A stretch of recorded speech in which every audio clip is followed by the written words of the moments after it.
Partners, welcome to the art room. Today we're going to talk about the expectations in the art room. So that's what I expect of you and what we're going to be doing this year.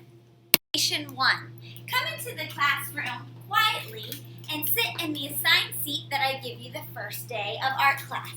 Make sure you turn your body to the front and keep your hands to yourself until you know what we're doing for art. Make sure to listen for directions on what Mrs. Hubbard is wanting you to do for the particular art project. Expectation 3 is to always raise your hand if you have a question. Try not to yell out until I call your name to ask your question. In art class, make sure to stay in your seat at all times unless I've given you permission to get out of your seat. Even if you have a question, raise your hand and I will get to you as soon as possible. When it's time to set up for an art project, I'm going to choose helpers who have been following the expectations to help me pass out supplies. I will do the same thing when it's time to clean up a project.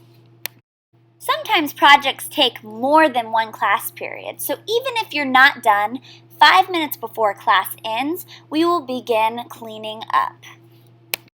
After everything is picked up, I am going to choose tables to go and wash hands if we've done a project that's very messy.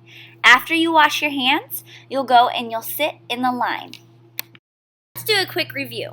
Come in quietly and sit in your assigned seat. Try not to touch the buckets until you know exactly what we're doing for the day. Make sure that you're listening to directions, and if you have a question, raise your hand instead of yelling out. When it's time to set up, I will be looking for people who have been following the expectations to do helpful jobs. Stay in your chairs during work time, and if you have questions, just raise your hand. When it's time to clean up, I'm also going to be choosing people to help me do cleanup jobs. Then we'll wash our hands and get into the line.